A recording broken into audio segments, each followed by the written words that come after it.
We can start. Yes. So good afternoon, Professor Subhankar sir. In the session 2 of day 4, I welcome you once again and all dear participants in this session.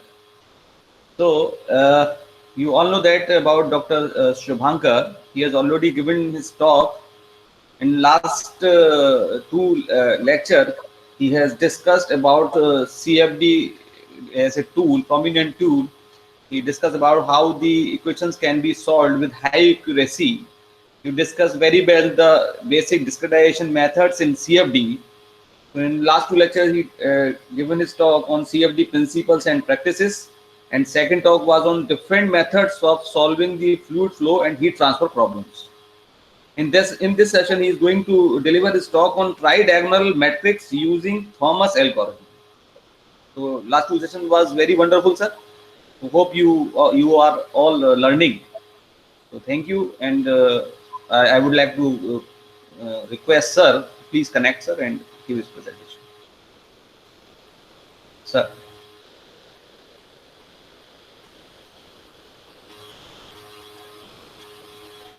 Hello. Hello. Are you listening, sir?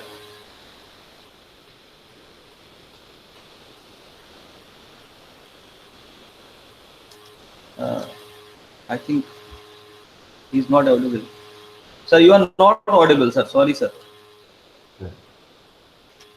Okay, sorry. Yeah. Yeah. Now it is okay, sir. Okay. So actually, the topic of today's seminar, it was delivered on Tuesday second session. So in today's topic is different methods for solution of heat transfer and flow problems, and Thomas algorithm we have discussed on the Tuesday second session. Okay, so I welcome all of you for today's talk. In today's class, mostly I shall discuss about different methods of solving the heat transfer problems using CFD to the most prominent methods. And at the end, we shall discuss about the quick flow solvers. Okay, since the time is very limited, we shall try to move fast.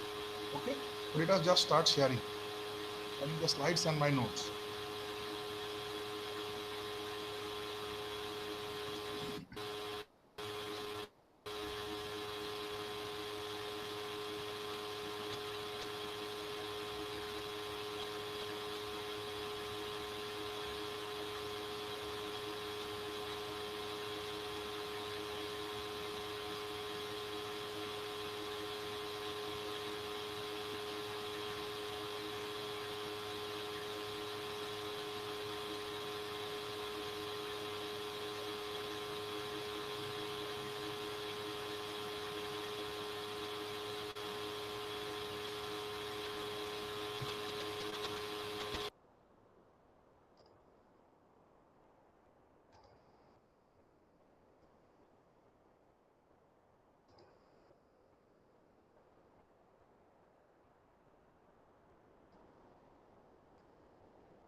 And Dr. Subhankar Sen is joining soon.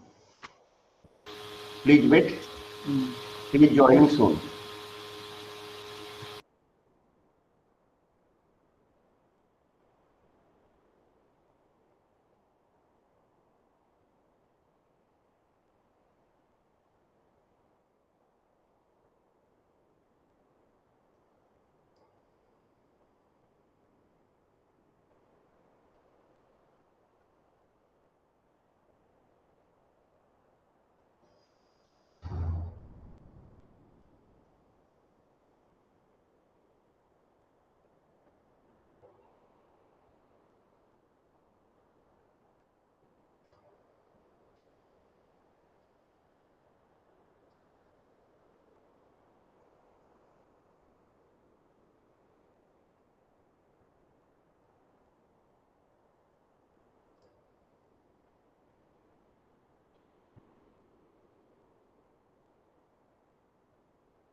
Okay. Thanks for calling. Okay. I could not understand that I was disconnected. Okay, thank you.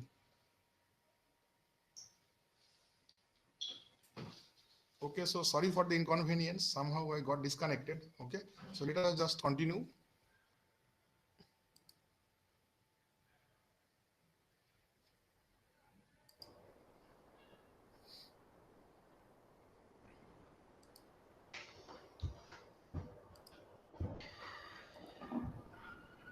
Yeah, so these three methods, which I classify as A, B, and C under item 2, these all belong to the discretization technique of elliptic or elliptic PDEs or equilibrium problems. Okay, and at the end, we shall discuss some implementation of unconventional or non-conventional boundary conditions. Okay, so this we shall discuss with respect to one-dimensional problems. And finally, we shall discuss these fluid flow problems in brief, because that is a very involved, it takes time. In fluid flow problems there are lots of concepts and lots of complications. So first let us complete these heat transfer parts, and then we shall move to the fluid flow part, and as much as possible we shall do. Okay, so I just start sharing my notes on this FTCS, BTCS, and the different solution methods, line by line, ADI, and Crank-Nicholson methods.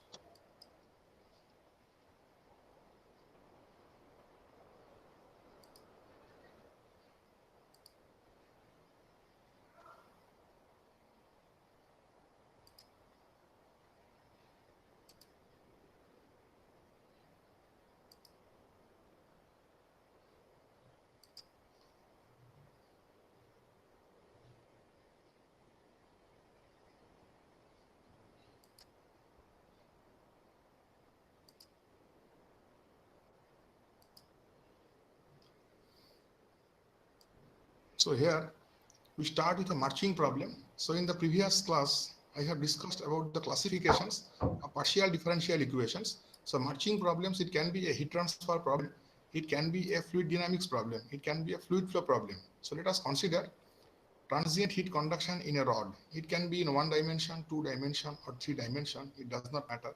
If it is simply a heat conduction problem with unsteady term, then you say that this is a marching problem, marching in time.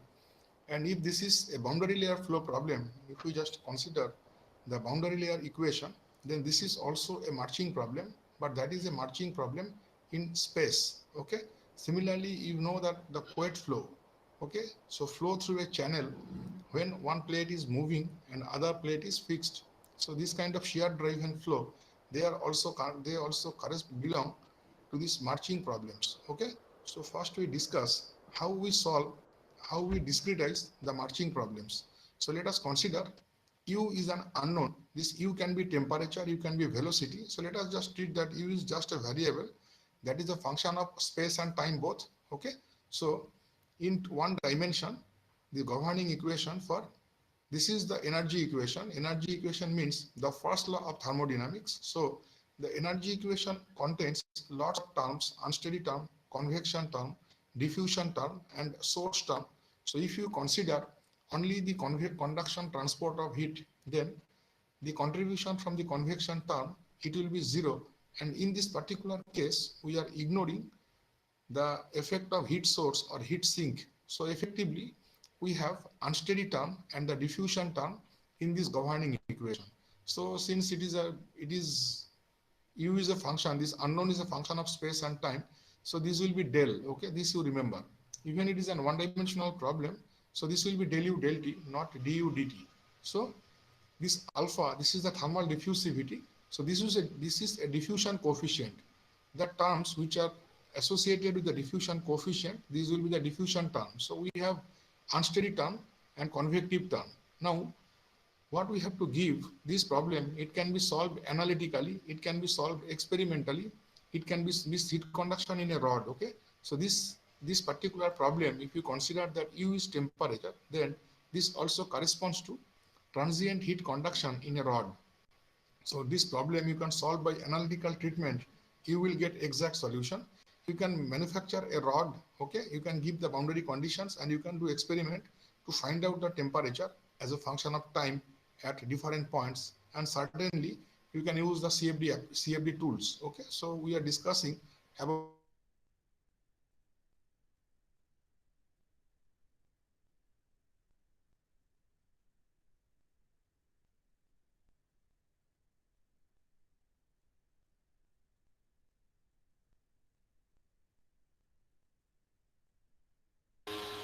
Please wait for a few minutes. All are requested to please wait.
sorry participants, I don't know why it is happening. Actually, I use the same computer for my previous two lectures. So somehow it is getting disconnected again and again. So, okay, let us start it again. Sorry for the interruption, in fact.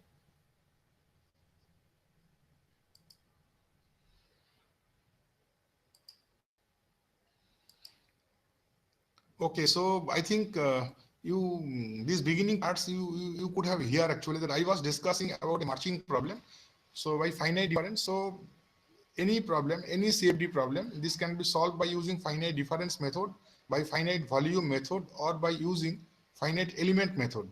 Okay, so finite difference is the simplest one out of three. Because of that, when we start the CFD classes, okay, so we start it with the finite difference tool. It can be done by using finite volume, finite element, spectral element, and whatever the methods will be developed in future. In all methods, it can be done. Okay, so this is the elementary method, finite difference. This equation has two terms. One is the unsteady term and one is the diffusion term. There is no convective term. So this velocity, this temperature u, we are denoting by the symbol u.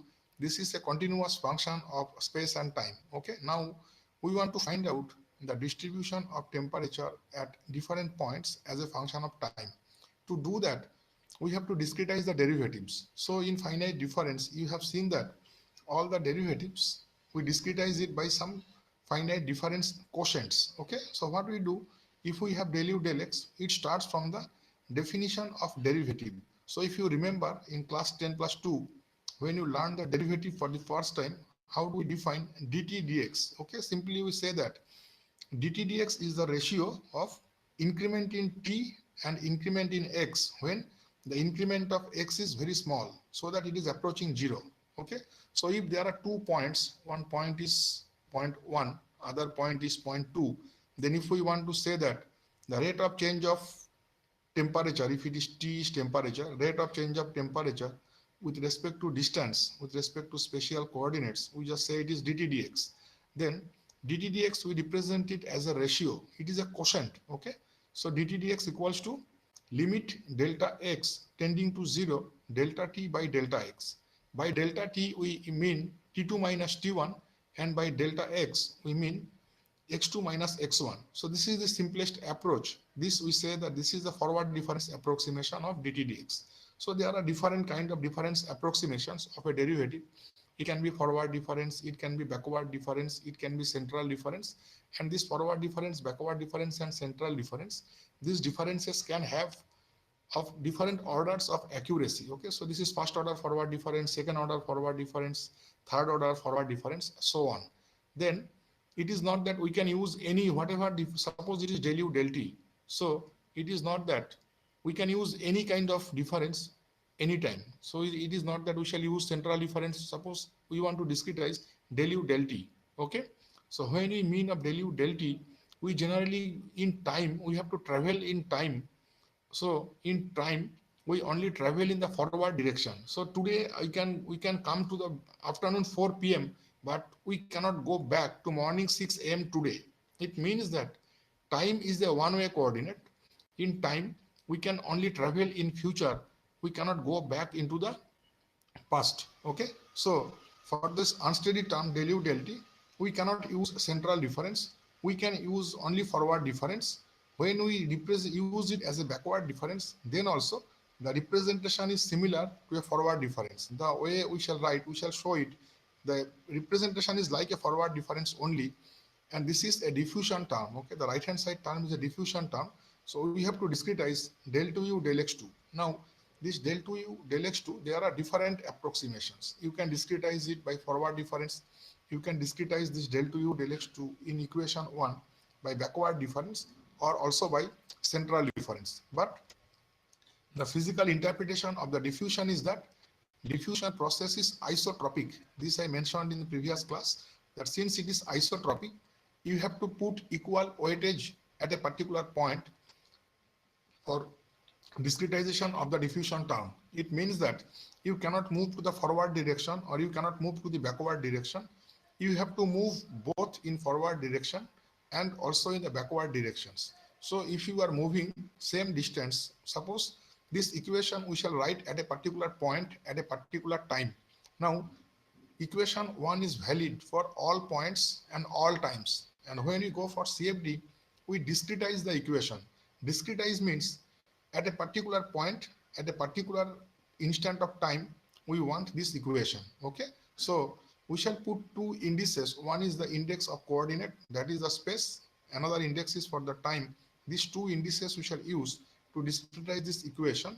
And that what I was telling about this diffusion term, that you cannot use forward or backward difference to discretize the diffusion term. You have to use only the central difference. Okay, this is because of the diffusive nature of the transport, diffusive nature of this term, this alpha del u del x2 term. So if you are interested, there is a textbook of Versteeg and Malala Sekera. Okay, so this is a book of CFD based on finite volume approach, Versteeg and Malala Sekera. So this book, I think Indian print might be available. If you go through that book, these discussions are available in that book. Okay, so now let us take two indices, index I for the coordinate and index n for the time, and let us discretize this equation. Okay, so what we are doing in this equation, this unknown temperature, this is a function of space and time. So if we take at a particular point, you can look into this graph. In the right side, we are showing a graph. So this is the transient or unsteady distribution of u I. I means at a particular point. So at we have fixed a point within the material, within the solid. Heat conduction, generally we take that yes, it is in solid material. It can be in liquid, fixed liquid also. But let us take that it is a solid material where heat is just transported by conduction. Okay. So we take an arbitrary point, and at that point we record the temperature, and this temperature initially shows unsteadiness, the transient behavior, and then it saturates. Okay. Now at this, if it is a, since it is a one-dimensional problem, let us consider this is a rod. Okay. So at this rod, we discretize this length of the rod at certain intervals of space. So we get the nodes. So these marks, these are for the nodes. So these nodes are denoted by the indices I minus 1, I plus 1. So we can denote any node as ith node. So if you are moving to the right, number of node is increasing as if it is like that 1, 2, 3, 4, 5, like that. Okay, so I is a variable, so we are just using it as a dummy index. Okay, so here at particular at a particular time instant, this we say that the time level is n. So the temperature at ith node at level n, it will be denoted by the symbol uin. So we are implying that at the ith node and at the nth time level, the temperature is uin. Now at the since it is a transient heat conduction problem, what is happening that at every time instant the temperature is changing, then only it is an unsteady state problem. So what is happening that if we go to the next time level, so here I am showing this time level, I am just we are using two indices, one for space, that is for I, one for time, that is for t. So here I am showing this time level at the ith node and at the nth time level. So at the ith node and at the nth time level, the temperature is changing. Then only it is an unsteady state problem. So what is happening that at the ith time level, the temperature is changing. Then only it is an unsteady state problem. So at the nth time level, the temperature is changing. Then only it is an unsteady state problem. So what is happening that at the nth time level, the temperature is changing. Then only it is an unsteady state problem. So what is happening that at the nth time level, the temperature is changing. Then only it is an unsteady state problem. So what is happening that at the nth time level, the temperature is changing. Then only it is an unsteady state problem. So what is happening that at the nth time level, the temperature is changing. Then only it is an unsteady state problem. So what is happening that at the nth time level, the temperature is changing. Then only it is an unsteady state problem. So what is happening that at the nth time level, the temperature is changing. Then only it is an unsteady state problem. So what is happening that at the nth time level, the temperature is changing. Then only it is an unsteady state problem. So what is happening that Hello? Hello?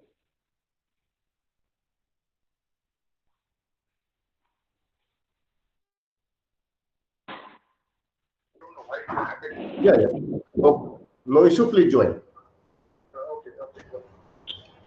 The expert is joining soon. There is some technical issue in their side. Please wait for a few minutes.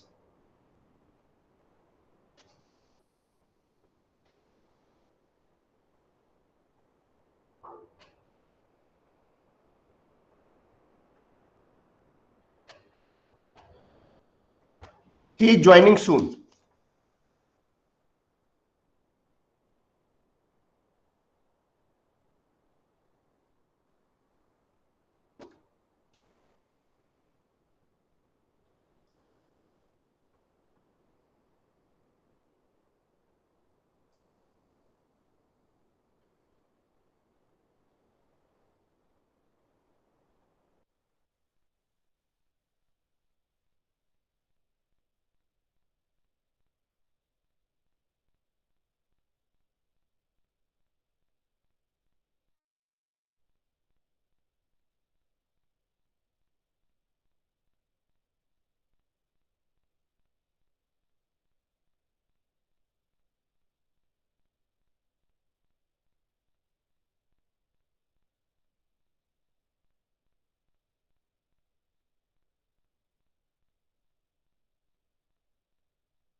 Hello students, good morning. Can you hear me? Hello participants. Yes, sir, you are audible. Yes. Okay, sorry, actually I am now presenting on a different computer. This computer does not have a camera. This is a desktop. So in Okay, laptop sir, there no are issue. Okay, no issue. okay. Let us just start it.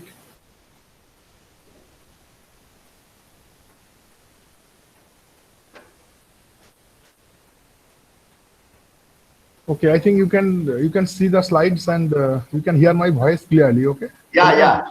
Yes, okay, sir. let us continue. So this equation 1, it can be discretized by the explicit method, implicit method, and their combinations. Okay. So let us first discuss what is the explicit method.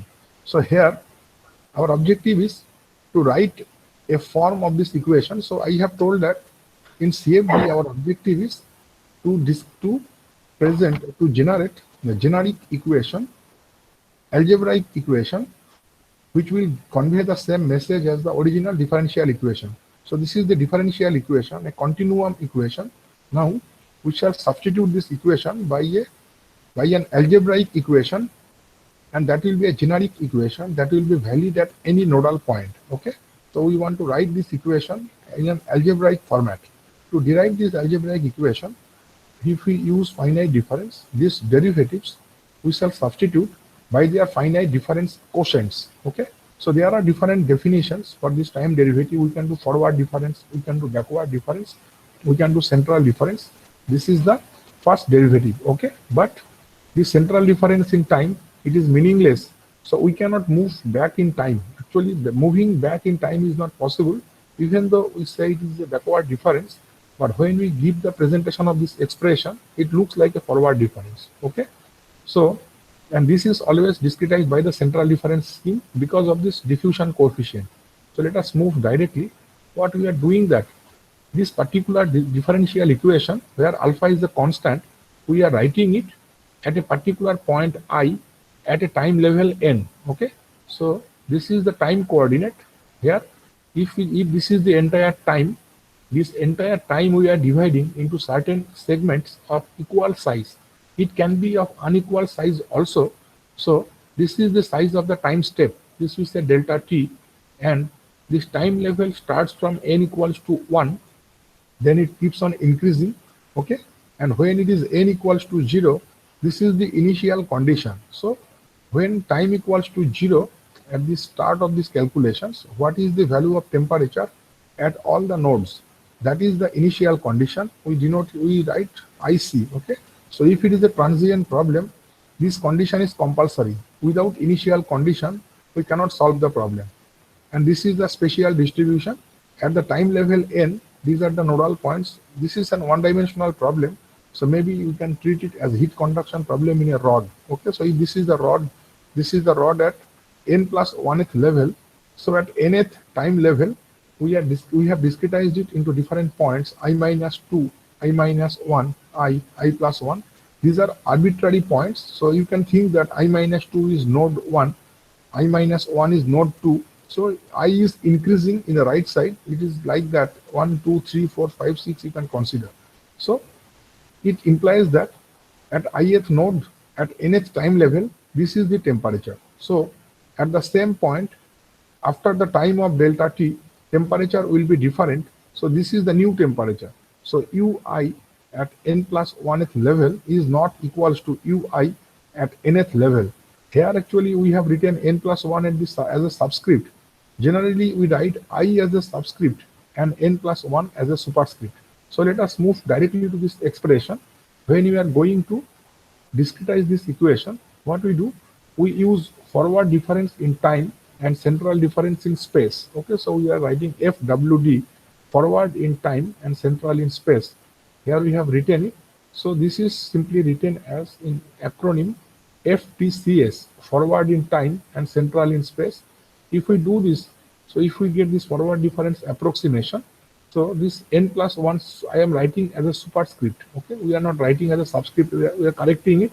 So this is the formula del u del t. So if you think of, suppose I am telling you the definition of a derivative in the limit. So we are saying that suppose f dash x. So how do we write f dash x? f dash x we write as limit h tends to 0 f of x plus h minus fx by h. Okay, so this is exactly same thing. So this is limit h tends to 0. So this is the delta t. This is equivalent to h f of x plus h. Okay, f of x plus h minus fx.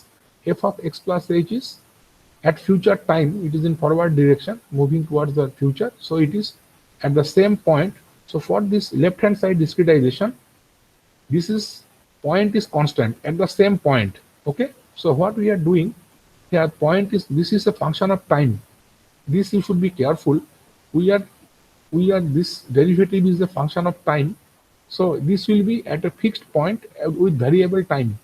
Okay, so here we are fixing the point at point I, but the variable time, because this is a time derivative, so we are using two different time levels. So this time and this time, they are different. If you look to the right side, we are discretizing with respect to space. So here time will be constant and space will be variable. It means that here n will be constant and I will be variable. We are doing like that only, so we are changing I. So when you are discretizing del 2u del x2, n is fixed. This is not a function of time, so time is fixed. So time level is the nth level. So we are putting n as a superscript to all the terms. So this is the basic definition of central difference approximation for this term, ui plus 1 minus 2ui plus ui minus 1. Since all these values, these are numerical values, okay, at different nodes at the same time. So the superscript is n for all, and this is delta x whole square. So how to see whether it will be delta t square or delta t cube or delta t? So you remember, this is del u del t. Del u del t means this is a ratio of delta u and delta t. So it will be only delta t. It will not be delta 2 square. It cannot be. Similarly, if you come to the right hand side, it is del 2 del x2 of u. Okay, so del 2 del x2 means 1 by delta x into 1 by delta x. So here we have delta x present two times. This is, I repeat this portion, del 2, it is del 2 del x2 operator operating on u. So del x two times. Del x will give you 1 by delta x. Next del x will give you 1 by delta x. So because of this, it will be delta x whole square. Okay, but this will be only u. There will be no power on u. Okay, so here also, so this you can use it as a cross check. So if it is del 3u del x3, suppose I am telling that this term is del 3u del x3, then you can blindly write that this must be delta x cube. Okay, so this is having direct connection with this exponent. So if it is 2, this must be 2. If it is 1, this must be 1. Okay, and we have these are the approximations. So when we do Taylor series, so you know about this Taylor series approximation. Okay, so if we have a smooth function, so what is the smooth function? We say that a smooth function is known as an analytic function. By that we say that all the derivatives of that function, they are continuous, they exist at all the points. Okay, so if temperature is the unknown, so all derivatives of temperature in space and time, they will be existing at all points.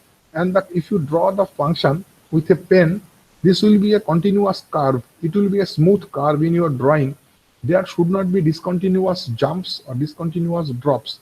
So if you get a function like that, then only you can use Taylor series. You cannot use Taylor series for all functions. The function has to be analytic in nature. So let us assume that this temperature is an analytic function. So this is an approximation. When you are writing in this way, you are approximating this term, there is an error with this term. Okay, what is the order of accuracy for this term? Those are basic definitions are there. So there is an error with this term and there is an error also with this term. So these two errors which are associated with the equation, okay, so those errors are known as truncation errors. It is a compulsory error. You cannot avoid the truncation error. So since you are using error in the left hand side and you are right hand side and we are ignoring the errors, it implies that we are not solving the actual equation. Okay, so we are solving the approximate equation. So this is the original equation where there is no error. Now you are discretizing this equation. So this we say that yes, this is an error term is present, that is order of delta t. Here the first order accurate, this is the first order accurate expression. Similarly, in the right hand side we have the second order accurate expression. So order of accuracy is order of delta x whole square. Now these two errors we cannot avoid. We can reduce it, but we cannot avoid it. It will be there. Since the error is present, error means approximation. So it means that this equation, this will be an approximate equation. Since you are solving an approximate equation, your solution will also be exact approximate solution. Because of that only we tell always that CFD will give you approximate solutions, but in simple problems, suppose for this particular problem, simple problems, even CFD will give you exact solutions. Okay. So now if we simplify this expression, if we just do cross multiplication, then we get the final form. So before that, we just write here, this is this partial differential equation, the original equation. Okay. And this is this equation, this part minus this part. This is the finite difference equation. So the difference between the partial differential equation and the finite difference equation, this is known as the truncation error. So if you make delta t tending to 0 and if you make delta x tending to 0, then you can make the truncation error tending to 0. In that case, the exact equation and the approximate equations, they will be almost same. So if you simplify these terms, okay, so if you look into this equation, you can see that all the terms, they are having the index of n, okay, and the only one term is present where the index is n plus 1. So if you see here, by n, we mean it is a known quantity, you know the value, okay, and when we talk about n plus 1, we imply that it is an unknown quantity. So here, in the left hand side, we have only one unknown quantity. So with superscript n plus 1, this is an unknown quantity, and with superscripts n, all of these are the known quantities. So what we do, all the known quantities, we shift to the right hand side, and the unknown quantity, they are moving to the left hand side. So if you see here, all these known quantities, here this, my note is little hazy, it is little difficult to understand. I think still you can see it, okay. So here this is uin plus 1 minus uin equals to diffusion, this grid Fourier number, alpha delta t by delta x whole square into this central difference term, this term within the bracket. So this particular term, this we are writing here. So this simply we are multiplying alpha delta t by delta x whole square into this thing plus this term. Okay, that is the expression that this will go, this is a known term. So this will go to the right hand side. You multiply with delta t and divide by delta x whole square. So alpha delta t by delta x whole square into this term. So everything is a known quantity. Okay. So if you see this equation, you have only one unknown and the rest is all unknown, all known quantity. So in the right hand side, you know all the values. So you can easily simplify, you know the value of alpha, you know the value of delta t, you know the value of delta x. Then all these variables, you at I plus 1, I minus 1, etc., etc., they are at the previous time step. Previous time step means you know these values. So these are known quantities. So when you are writing this at node I, your only unknown is this quantity. So this is the generic equation for FTCS. In one equation, you have only one unknown. So this is the, because of this, in explicit means what? You are getting it directly. Okay, so you need not solve a matrix. So this will look like, suppose you are, I was telling it in the previous class, that if you get a set of equation like 3x equals to 9, 2y equals to 8, and 5z equals to suppose minus 25 or 25, then what is happening? This 3x equals to 9, it is independent of the other two equations. Okay, so this is the generic algebraic equations. This equation you have to write for all the unknown points. So if node 1 and node, last node and first node, they may correspond to boundary conditions of Dirichlet type, then for all the unknown nodes, we write this equation. Okay.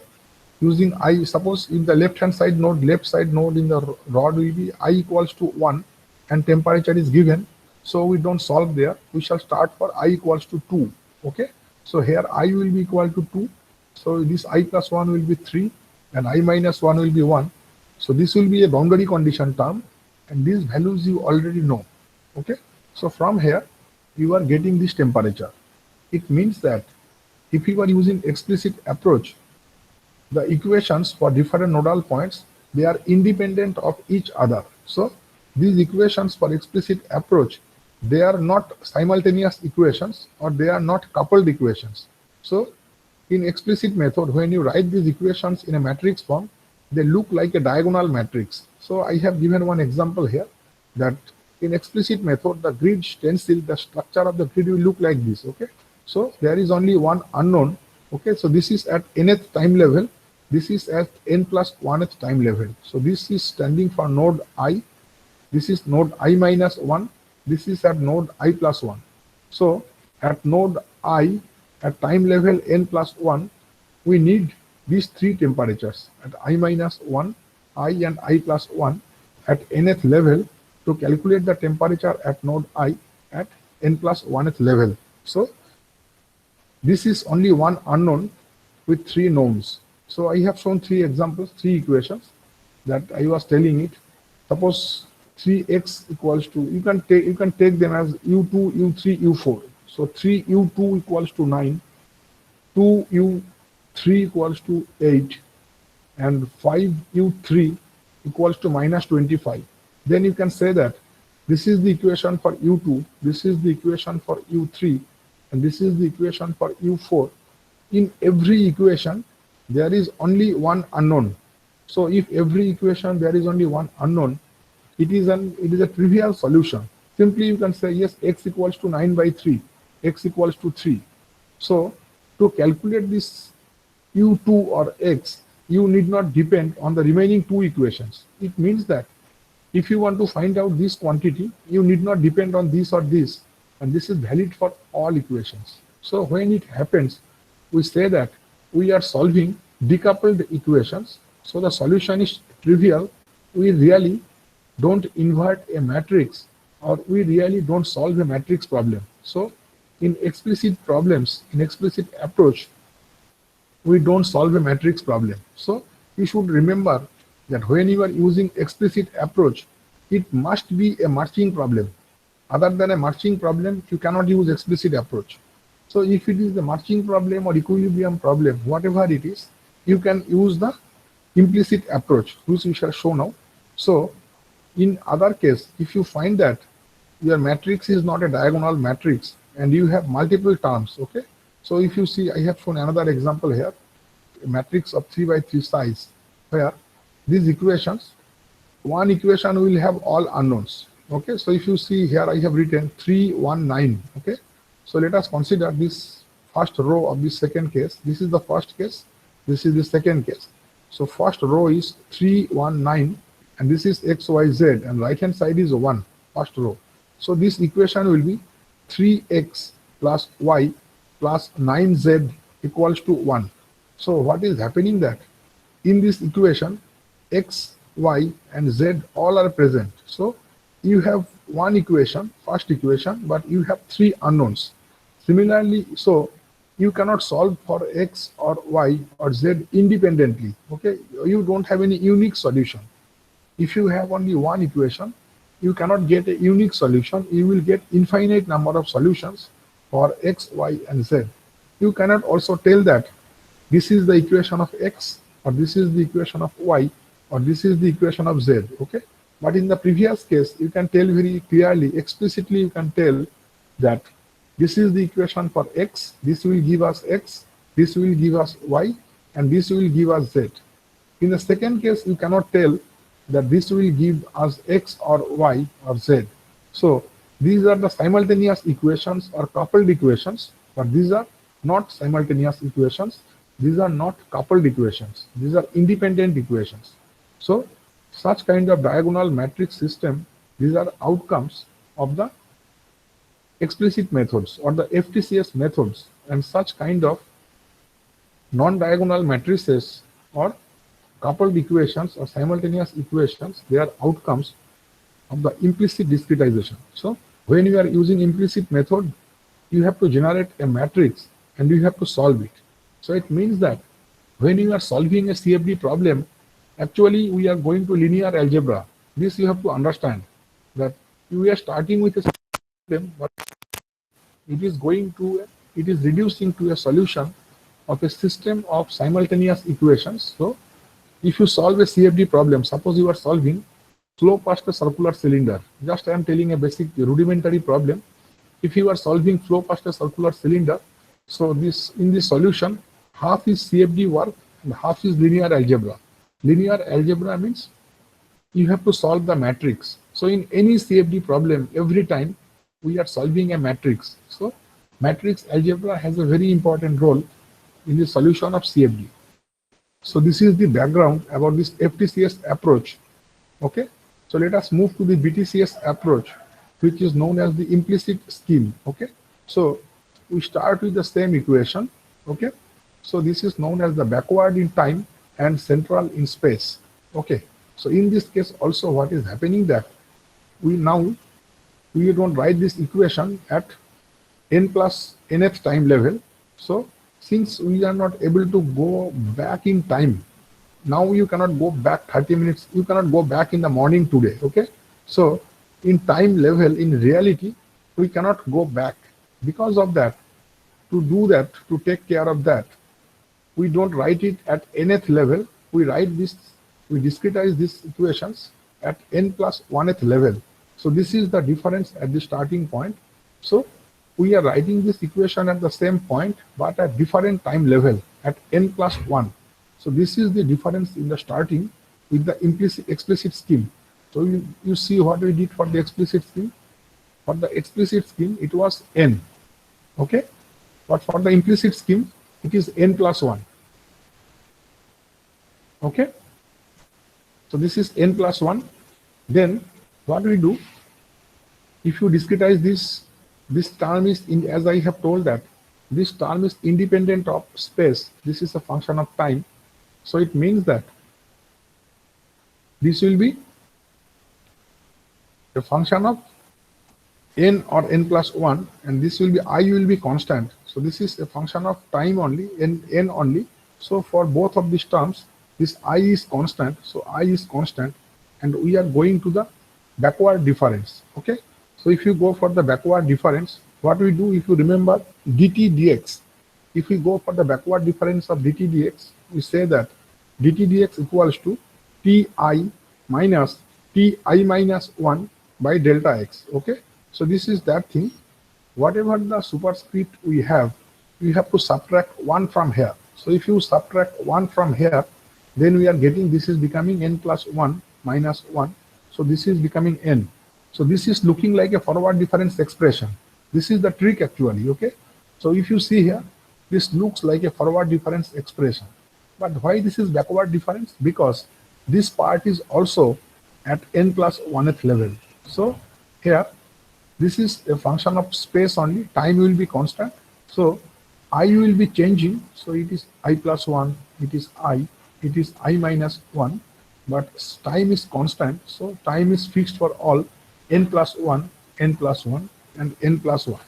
Now, if you look into this equation, this is also approximate equation, and this is the truncation error, order of accuracy.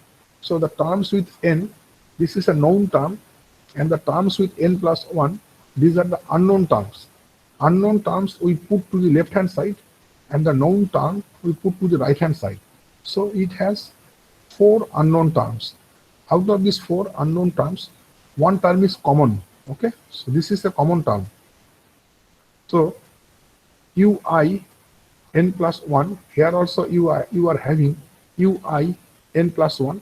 So you can make some simplification. Okay, so here you are getting 4 terms, but out of these 4 terms, one term is same. Okay, and then this is the known term. So this will come to the right hand side. So unknown terms are coming to the left hand side, and this is the generic equation. So if you put the I equals to 2 or I equals to 3, you will get one algebraic equation. Okay. Similarly, For all unknown nodes, you can write this equation. Now, every term in this equation, it corresponds to a diagonal of the matrix. So if you write 10 times this equation, suppose you write for I equals to 2, I equals to 3, up to I equals to 10, you generate 9 equations. Okay, from 2 to 10, you generate 9 equations. So these 9 algebraic equations you can represent in a matrix form. So you get a 9 by 9 matrix. Okay, now this 9 by 9 matrix, it will be a tridiagonal matrix. It is a one-dimensional problem. So this will be a tridiagonal matrix. So the term with I only, okay, the term which is with subscript I, this will be the diagonal term in this equation. So there will be 3 diagonals. So it is I n plus 1. This is also I n plus 1. So this term and this term, they are same. Okay, this is a different term and this is also a different term. So this ui will be the main diagonal term. This is one diagonal. I plus 1 will be the other diagonal term. This will be the super diagonal. And I minus 1 is the other diagonal term. So this will be the sub diagonal. So if you are using a BTCS approximation for this marching problem, you are getting a tridiagonal problem. You are getting 3 diagonals. So to solve this equation, you can use Thomas algorithm and we can get quick results. So it means that in an implicit method, a matrix will certainly form and the equations will be all simultaneous. The matrix will be tridiagonal. Okay. So if you solve it in 2 dimensions, then the matrix will be pentadiagonal. So here we are classifying the differences between the explicit methods and the implicit methods. Okay. So explicit method you can use only for the marching problems. Implicit methods you can use for the marching problems or also for the equilibrium problems. So it is only for the parabolic and hyperbolic PDs, but you can use implicit method for parabolic PD, hyperbolic PD, or also for the elliptic partial differential equations. In the explicit method, the matrix will be always diagonal matrix, okay? But it will never be a diagonal matrix. It will be tridiagonal, pentadiagonal, like that. So they are like that. There are some basic differences between the explicit and implicit method. So if you are using an explicit method, you don't solve a matrix. So you have to give a penalty on accuracy. Okay. So in implicit method, you are solving a matrix. So this solution will take more time. You have to put more effort in solving by implicit method. Okay. So because of this relaxation that you don't solve a matrix in explicit scheme, we can get the benefit. We have to get a restriction on the size of the delta t. So you cannot use any value of delta t for the explicit method. You have to use the time restriction based on the stability analysis in case of explicit method. In implicit method, you can use relatively bigger time step size. Okay, so there is no specific restrictions. But in recent studies, you can see that even if you are using implicit method and solving turbulent flow, this recently we have seen that in recent papers, what they are discussing showing that if you are solving turbulent flow at very high Reynolds number and you are using an implicit scheme, then also we have to satisfy the stability conditions. Okay, so you have to satisfy some grid Fourier number condition, there's some CFL condition. So this CFL condition, which you read in the stability analysis, this is valid for the explicit scheme. Okay, but recent studies are showing that if you are solving this turbulent flow at very high Reynolds number, then CFL condition is used also for the implicit method. In general, there is no restriction on time step size for the implicit methods. Okay. Now, let us move to the equilibrium problems. Okay. So the 2 cases which we showed, these are for the marching problems. So this marching problem we have used for the forward and backward in time discretization. Now, we discuss a problem where the time derivative is 0. So it is a steady state problem. So this is an interesting problem. So there will be many things with this, many extra algorithms, extra methods as a related to this particular problem. So this is the Laplace equation in 2 dimensions. So Laplace equation we get in heat conduction problem, in potential flow also. So Laplace equation is, this is the Laplacian operator, del square. So this is nabla square. So this is nabla dot nabla. If you take a dot product of nabla with itself, we get the nabla square operator. So this is a scalar operator, okay? But this is a symmetric operator. So if it is a symmetric operator, this equation is a symmetric equation. Because of this matrix which you generate from discretization of this equation, this matrix will also be a symmetric matrix. Okay, so this is a property of Laplace or Poisson equation. So if you are adding a constant or minus subtracting a constant or variable also, then we say that this will become Poisson equation. So it will be something other than temperature. Then it will be a Poisson equation. So we are discussing a two-dimensional problem. This is a slab. Okay, so this is the slab. In this slab, this is the governing equation. This is a steady state equation. There is no time derivative. There is no time derivative. Because of that, we don't need any initial condition, but we need the boundary conditions. So for this particular problem, we are showing simple boundary conditions of Dirichlet type. I have discussed the boundary conditions briefly. So we are specifying the values of temperature. So there are 4 different temperatures, T1, T2, T3, and T4 along these boundaries. And these are the dimensions of the slab. So this is a rectangular slab with length L and height is h. Now, in finite difference discretization, the first step for solving the problem is that we have to discretize the domain. So this is the physical domain. This also represents the computational domain. Now, this has become the computational domain.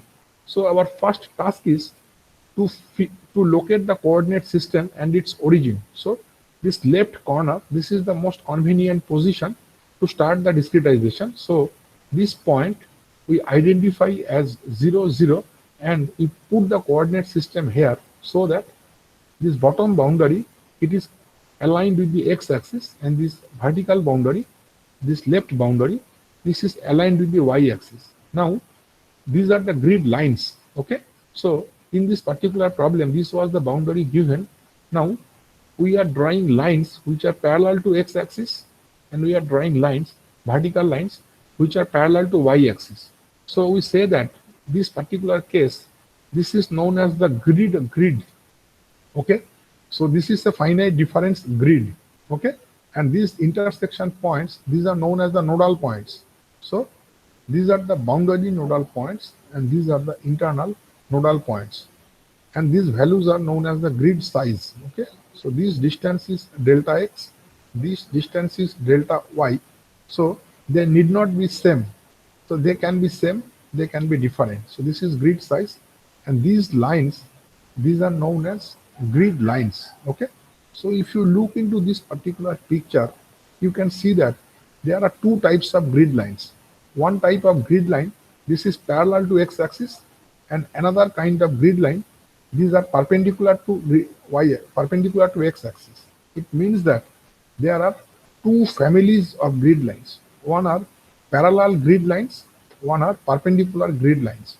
So if we can identify these 2 families of grid lines very clearly, and every grid line of one family will intersect one grid line of other family only one time. Okay, so this is the horizontal family of grid lines. Let us consider the top line. So one line of horizontal family will cut another line of the vertical family only one time.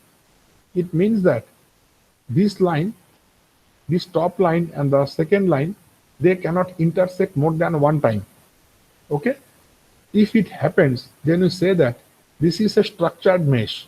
So this is the structured grid. So this picture, this is an example of a structured grid.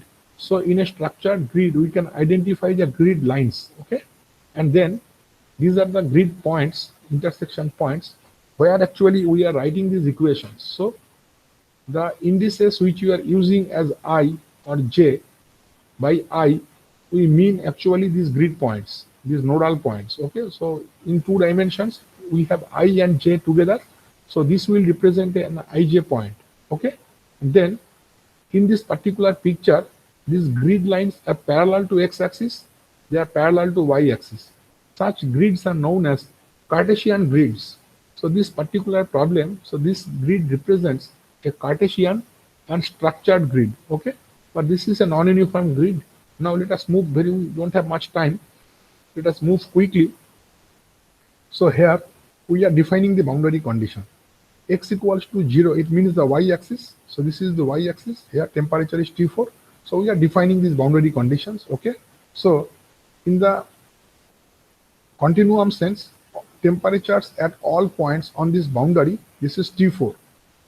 All points on this boundary, temperature will be T4. So this point, this point, this point, this point, this point, at all points, temperature will be T4. Now, if you look into these corners are common to two boundaries. So if you consider this particular corner, this is common to the left boundary and also to the right boundary. And these two temperatures are different. T3 and T4, they may be same, they may be different. So how will you consider this temperature? Is it T4 or is it T3? Because this is a common boundary. So such points, all four corners, these are known as singular points. Okay. Now, if you measure the temperature with a thermometer here, you will not get two temperatures. You will get only one temperature. Okay. That you know, that if you measure this temperature with a thermometer, you will get a temperature that is different from T4, that is different from T3. So what is the value? A very good approximation which we generally take, that we shall take the average of these two temperatures at this point. Okay. So these temperatures, it can be taken as T3 plus T4 by 2. Similarly, here we can take an average of T2 plus T3 by 2. The same things we can do here. Okay. So this averaging, if you make a very fine mesh, what is the meaning of very fine mesh? You can increase the number of grid lines. This is a grid line. You can increase the number of nodes. So if you increase the number of nodes, you actually reduce the grid size. By increasing this number of nodes, your delta X and delta Y, they will decrease. So this number of points, they will increase. So the size of the matrix which you solve, that matrix becomes larger. So by reducing this grid size, you actually reduce the truncation error. Okay. So if you reduce the truncation error, but your number of equations, they become more. So round of error may be increased. Okay. That is also having one problem. But still we go for grid refinement. In finite difference, we don't say mesh, we say grid. Now, if the grid is non-uniform, so the size of the grid in X direction and Y direction, if they are not same, we take that. They may be same also. Okay. That is not an important thing. So we can define an aspect ratio of an element. Okay. So we are saying this is an element. In finite difference, there is no concept of element. This is only we are defining it. Okay. So in finite difference, this gap, they have no role actually. So only these nodal values are important. So when you go for the finite volume, then we say that this is a finite volume cell. Okay. Or we can take a cell around this point. Now, this same problem can be solved by using finite element also, using the same picture. In finite element, we say that this is a finite element. Okay. So all of these are the finite elements. The same things, they represent finite volumes or cells in case of finite volume method. Now let us move to the discretization. So we are discretizing this domain. We have how many nodes? We have 5 nodes in the X direction, 5 nodes in the Y direction. So we have total 25 nodes. Okay. Here if you see, we have 5 into 5 nodes, 25 nodes. Out of 25 nodes, we have how many nodes on the boundary? 1, 2, 3, 4, 5, 6, 7, 8, 9, 10, 11, 12, 13, 14, 15, 16. So out of 25 nodes, 16 nodes are on the boundary. Okay. So it means that these temperatures for 16 nodes, these are already given. You know these values.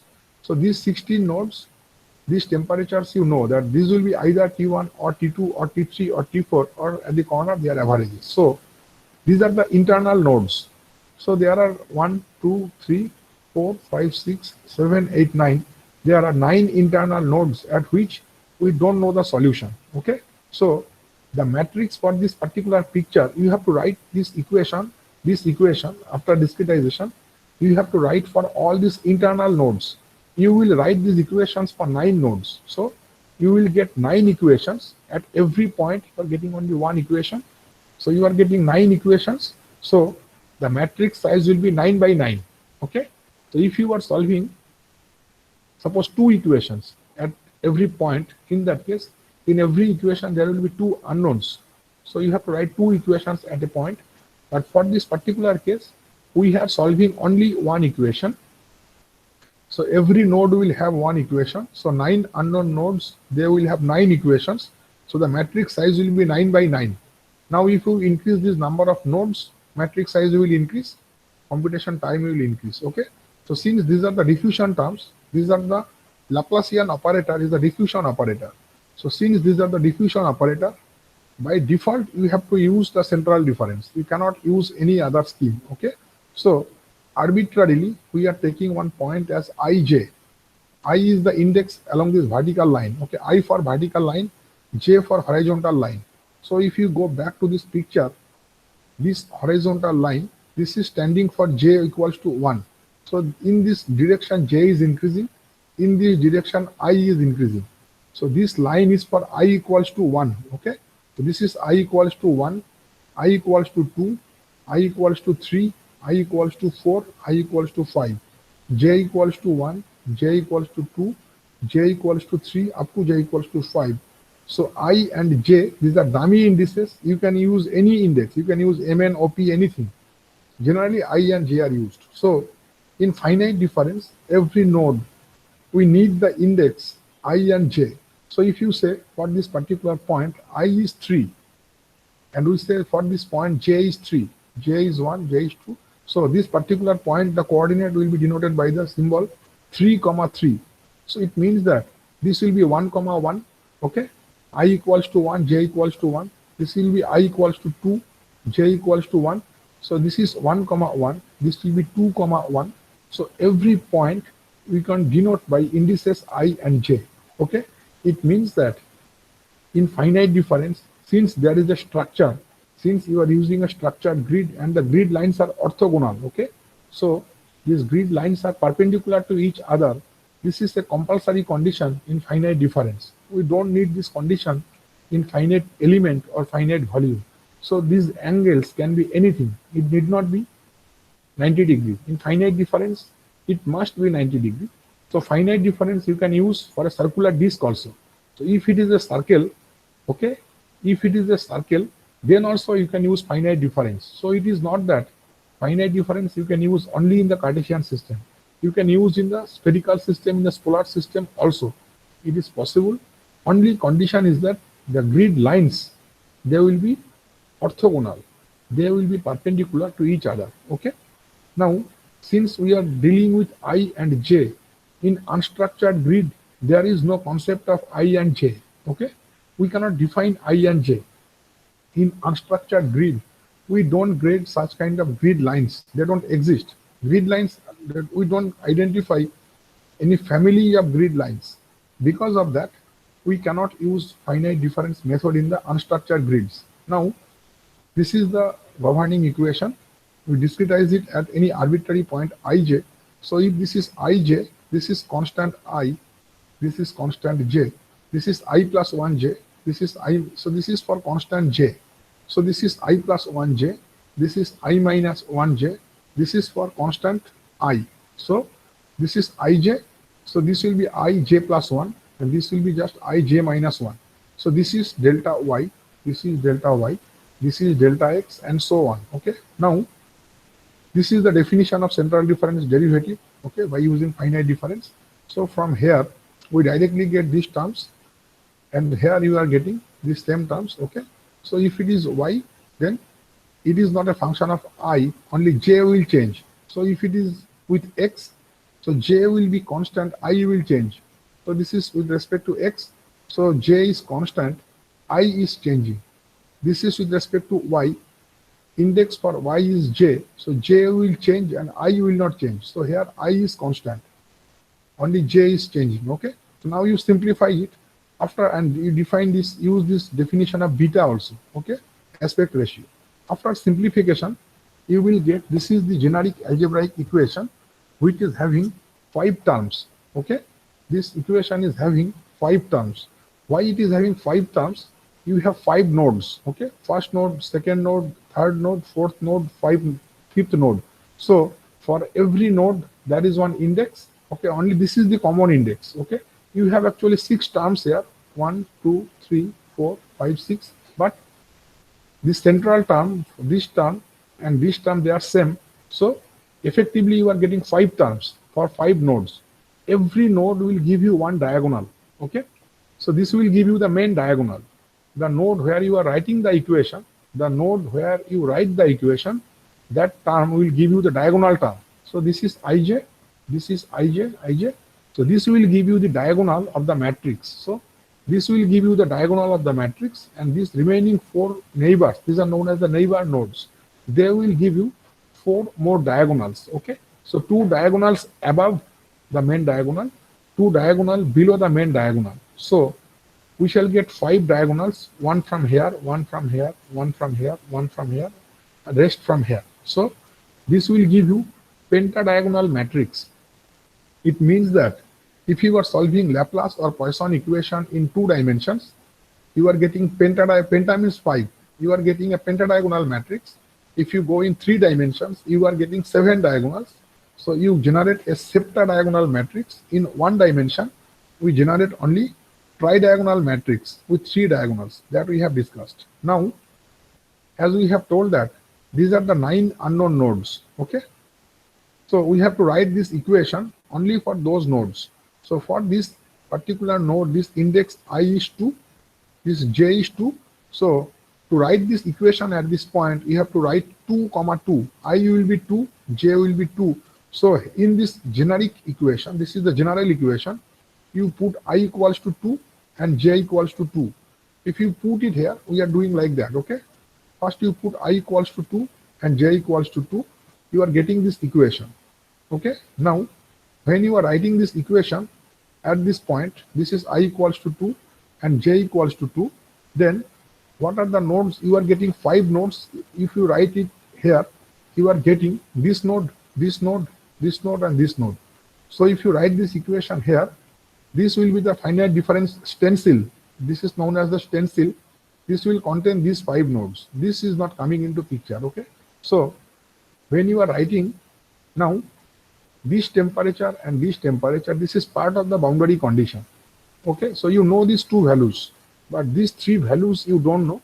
So when you write equation at this node, these 3 coefficients, this one, and this one, they will be in the left hand side, and this bottom side and left side, they will go to the right hand side. Okay, so now we are writing 5 terms, 1, 2, 3, 4, 5, but there are 2 known terms. Okay, so they will come to the right hand side with minus sign. What we are doing next, we write this same generic equation, this equation for this point, or you can write for this point also, it does not matter. You can move horizontally or you can move upwards. So if you write for I equals to 3 and j equals to 2, you have to put here I equals to 3 and j equals to 2. So here, if you write this equation here, you are getting first node, second node, third node, fourth node, fifth node. So you are getting these 5 nodes. Out of these 5 nodes, only this is known. You know this value from boundary condition. So this term, this will go to the right hand side. Okay, so this equation will give you 4 terms in the left hand side. Similarly, you can calculate for this point, and when you come here, in this case, I equals to 3 and j equals to 3.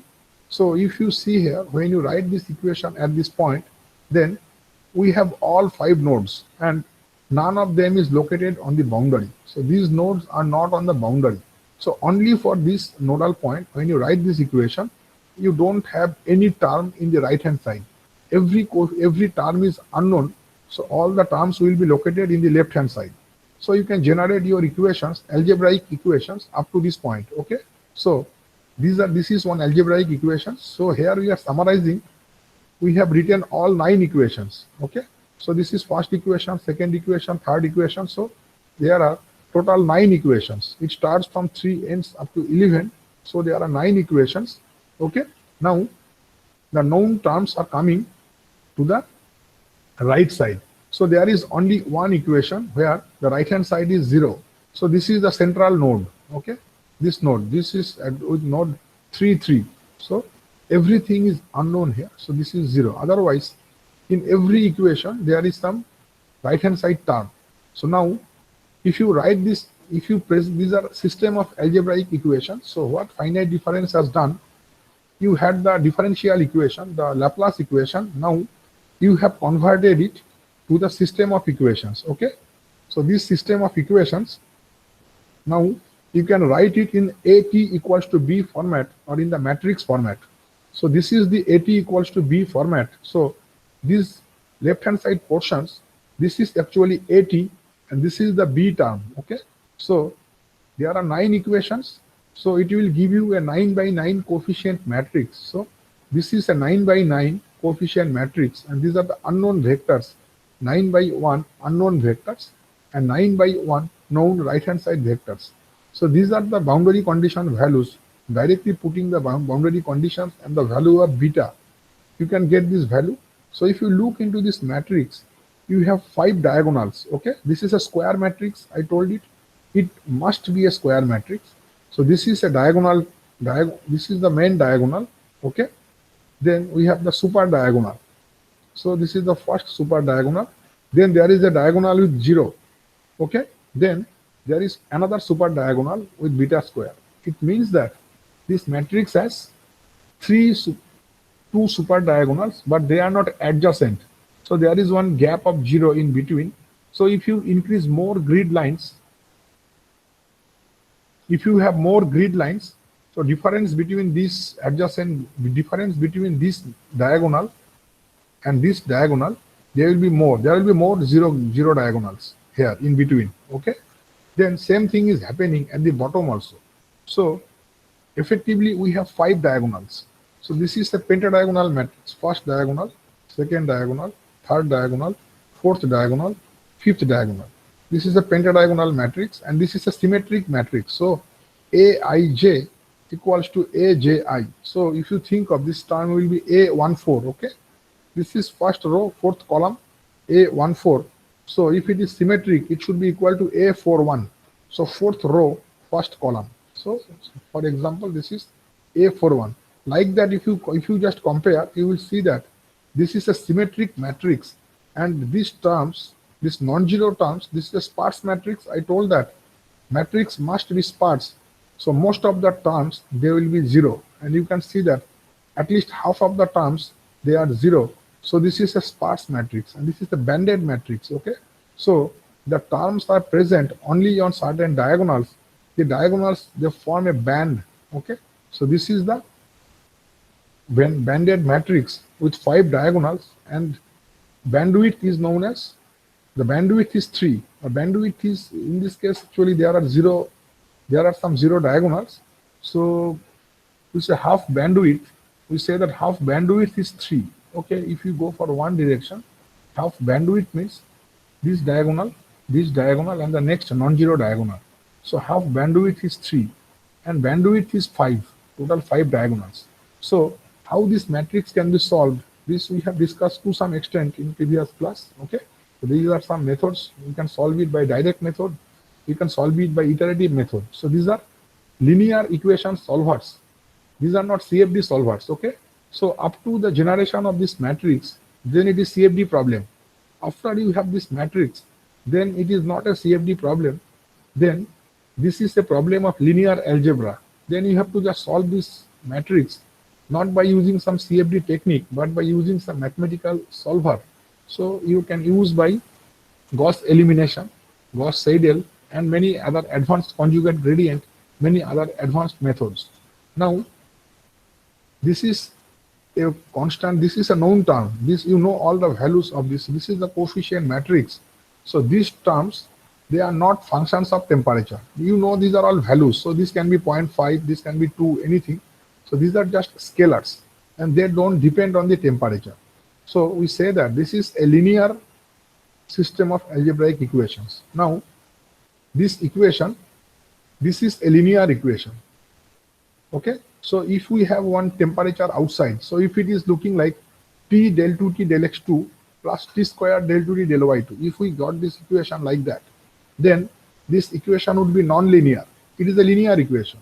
But if it happens that we are getting this term del 2T del y2 whole square, then also it is non-linear. So if it is a non-linear equation, if you simplify this matrix, you will find that this coefficient matrix, this will be a function of temperature. Okay. Now it is not a function of temperature. So this is a linear matrix equation system. But if your because this is original equation is linear.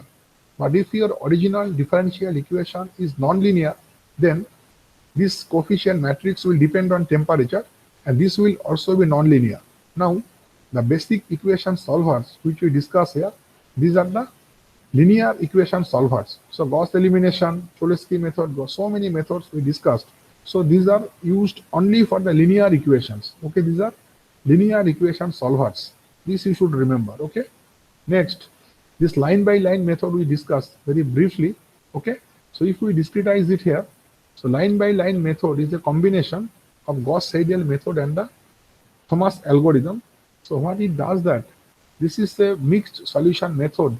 It converts a pentadiagonal problem to tridiagonal problems in two directions. Okay, in steps actually. So what it does, this same problem which we are showing here.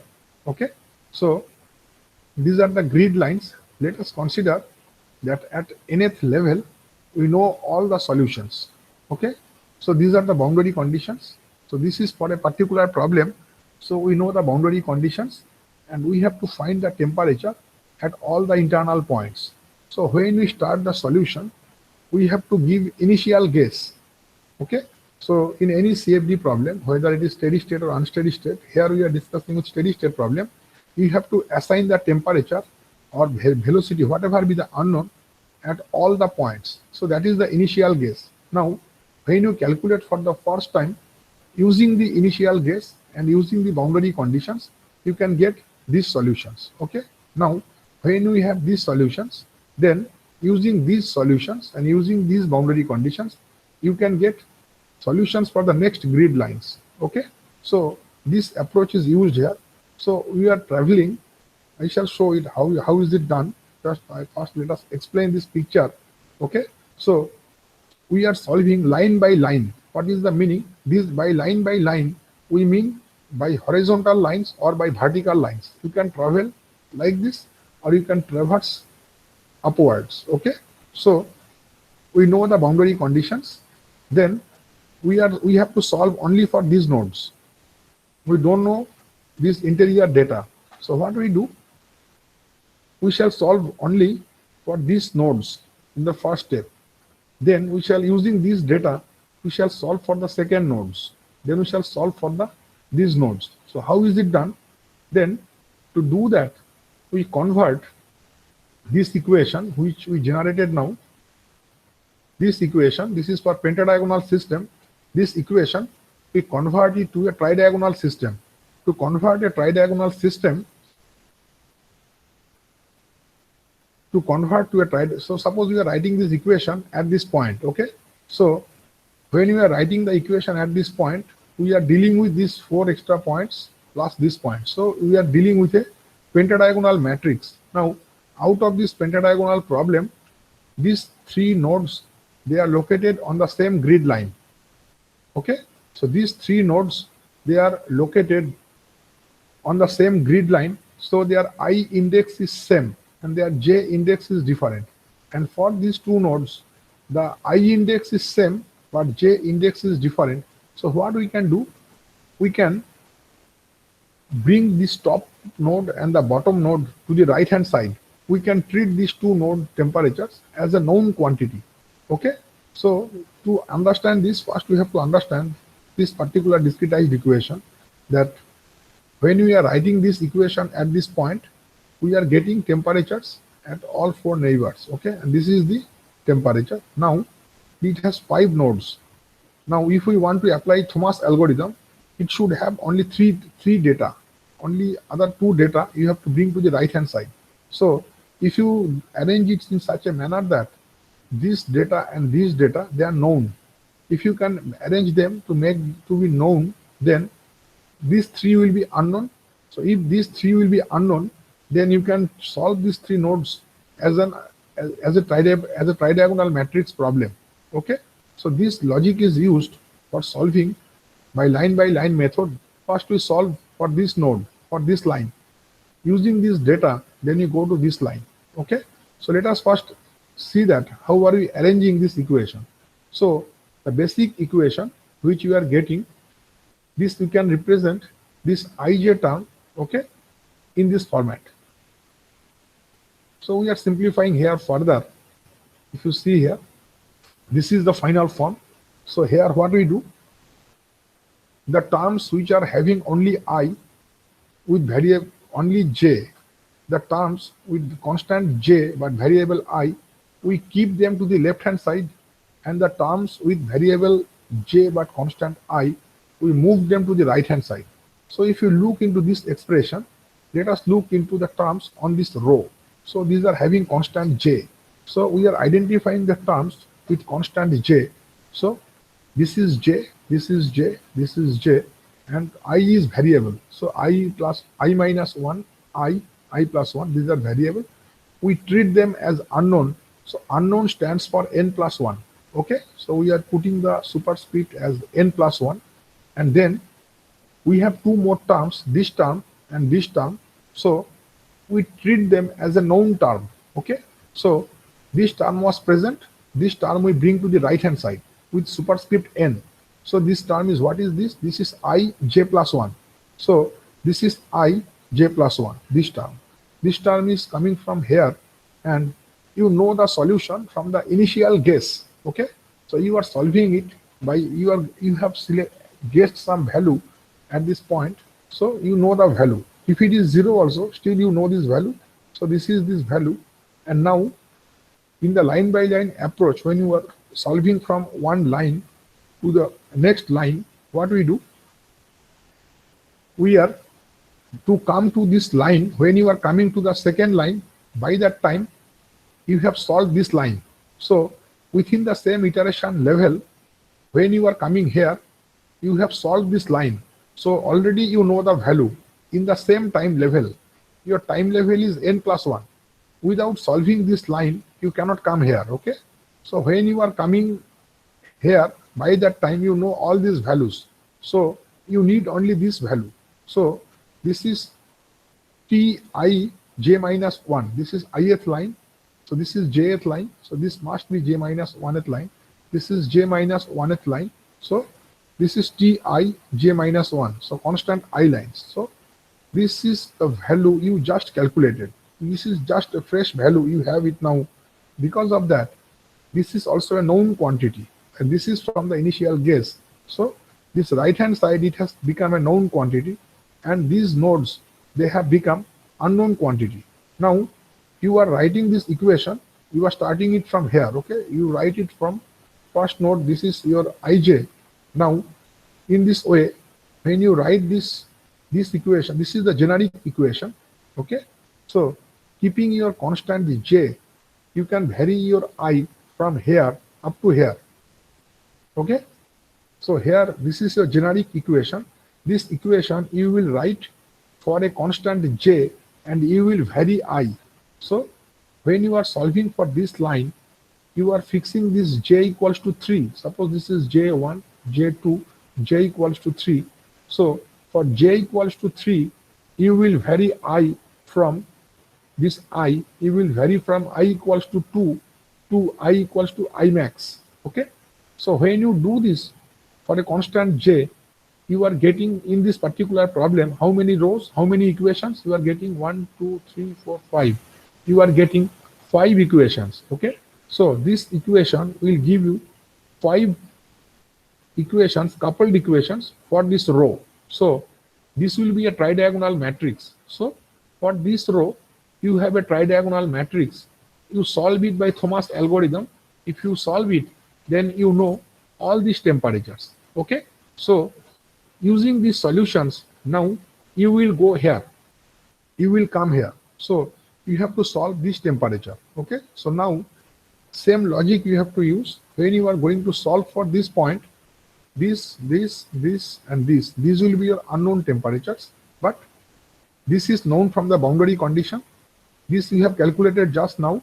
So these two will go to the right hand side, and you are left with these 3. So you write for these 3, you get a tridiagonal equation like this.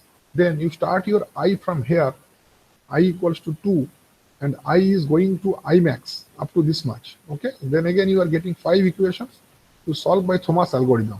It means that in a line by line approach, you can move vertically upwards or you can move horizontally rightwards. So you generate a tridiagonal matrix for every row.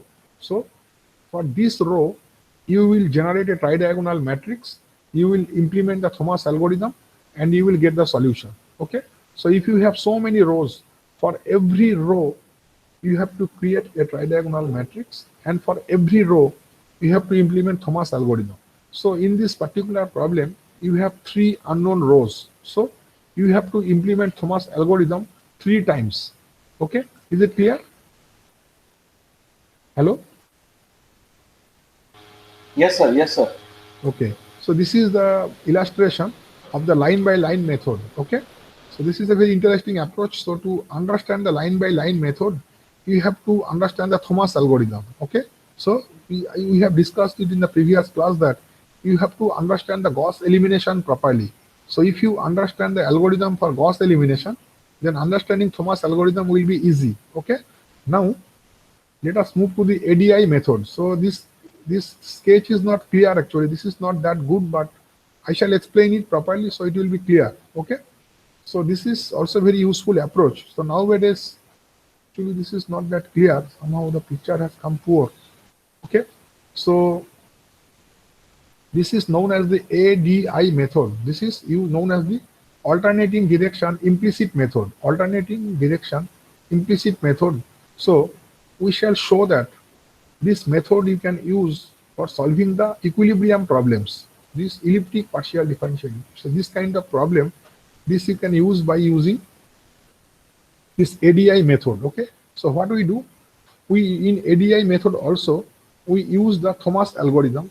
So this pentadiagonal problem, there are 5 diagonals, 1, 2, 3, 4, 5.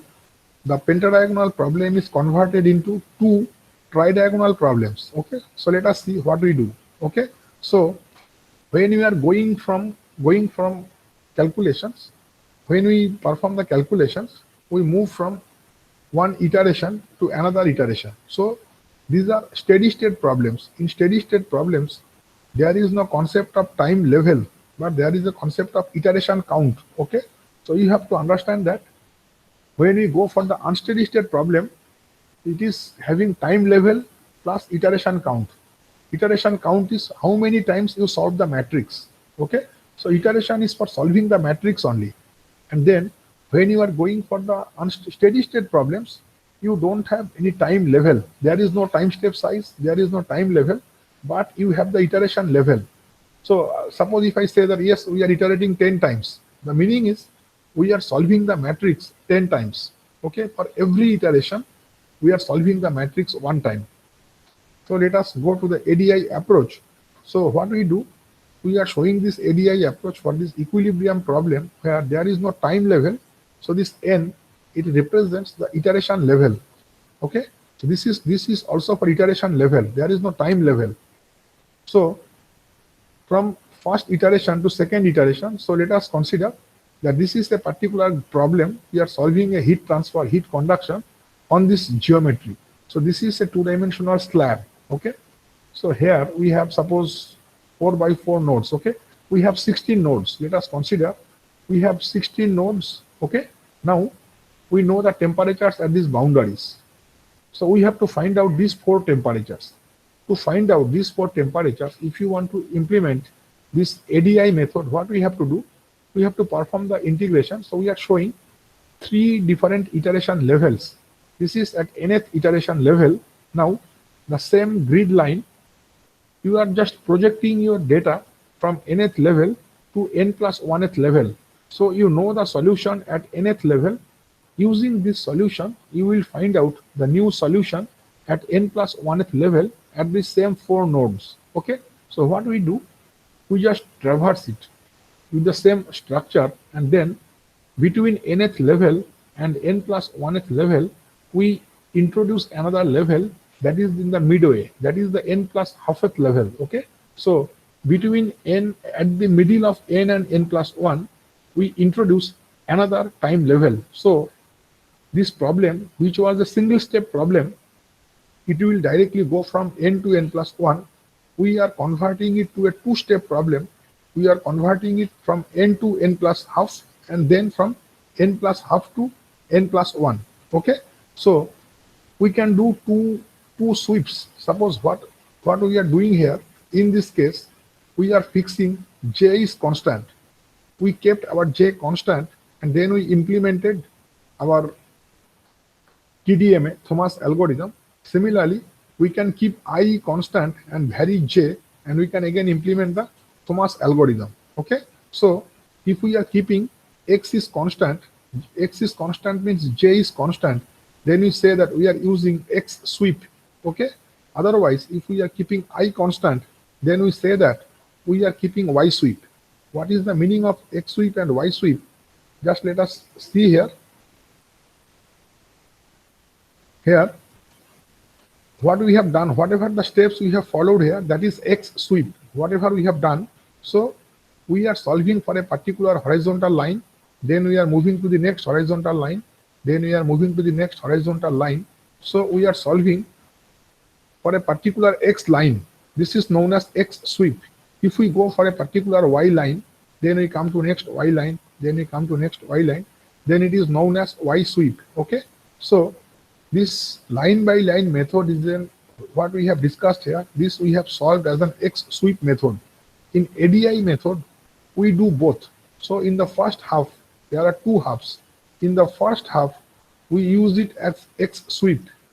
In the second half, from n plus half to n plus 1, we show it as y sweep. Okay, actually, sorry, unfortunately, this picture is not that clear, but still I shall explain it properly. So let us just think of this particular grid structure.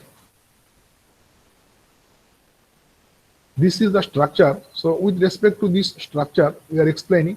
So the square which we are drawing there, we are showing these 5 nodes there. Okay, so let us go back to the picture.